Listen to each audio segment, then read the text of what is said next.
ជំរាបសួរដល់តេជន់ for ទាំងអស់គ្នាសម្រាប់ថ្ងៃនេះខ្ញុំមកឆ្លើយតប comment បងប្រុសគាត់សុំរបៀបលុប device ឈ្មោះ Bluetooth នៅក្នុងឡានរបស់យើងបងហើយថ្ងៃហ្នឹងក៏ខ្ញុំមកប្រាប់ពីរបៀប connect Bluetooth ឬក៏ Apple CarPlay ដូចគ្នាដំបូងបងជួយបញ្ឆេះឡានមួយមកហើយបន្ទាប់មកបងគវាសមក screen កណ្ដាលបងជួយជ្រើសយកពាក្យរូបឡានខាងលើនឹងមួយមកអូខេបងមកដល់កន្លែងហ្នឹងបងជួយចុច setting ហើយបន្ទាប់មកបងជួយ scroll វាមកខំរក phone នេះបងចុចទៅលើនឹងមួយហើយដល់កន្លែងហ្នឹងវាមានពាក្យ add phone បងចុចទៅលើ add phone នឹងមួយមក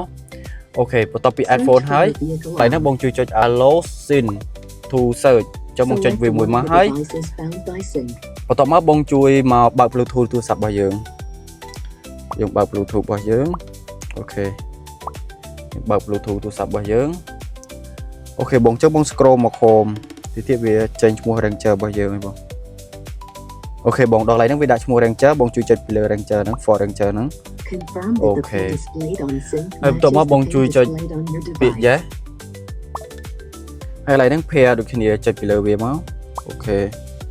ហើយ allow អូខេ For your safety, please stay alert to change in road conditions and use Sync's voice-activated features while your vehicle is in motion. អូខេបងដល់អានេះវាយើង connect Apple CarPlay បងចុចពាក្យ connect ទៅអូខេទៀតវា show ហើយយើងចុច enable អូខេយើងចុច close វាមកយើងចុច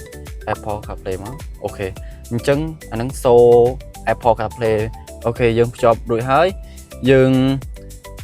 ចង់លុបឈ្មោះ device អញ្ចឹងបងអាចជួយចុចកន្លែងរូបឡានដែរមកហើយបន្ទាប់មកយើងចូល setting ហើយយើងចូល phone reader ឧបមាយើងចង់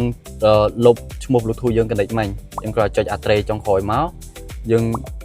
អូសវាមកក្រោមកន្លែងហ្នឹងវាដាក់ឈ្មោះ remove ឈ្មោះទូរស័ព្ទរបស់យើងហ៎បងយើងចុចពីលើ remove ហ្នឹងមកហើយបន្ទាប់មកយើងចុចពាក្យ yes អូខេអញ្ចឹងបន្ទាប់ពីអាហ្នឹងយើងលុបហើយគឺបាត់ឈ្មោះទូរស័ព្ទដែលយើង connect មិញហើយបងអញ្ចឹងសម្រាប់វីដេអូគឺមានប៉ុណ្ណឹងសូមអរគុណដល់តេជន់ for ទាំងអស់គ្នា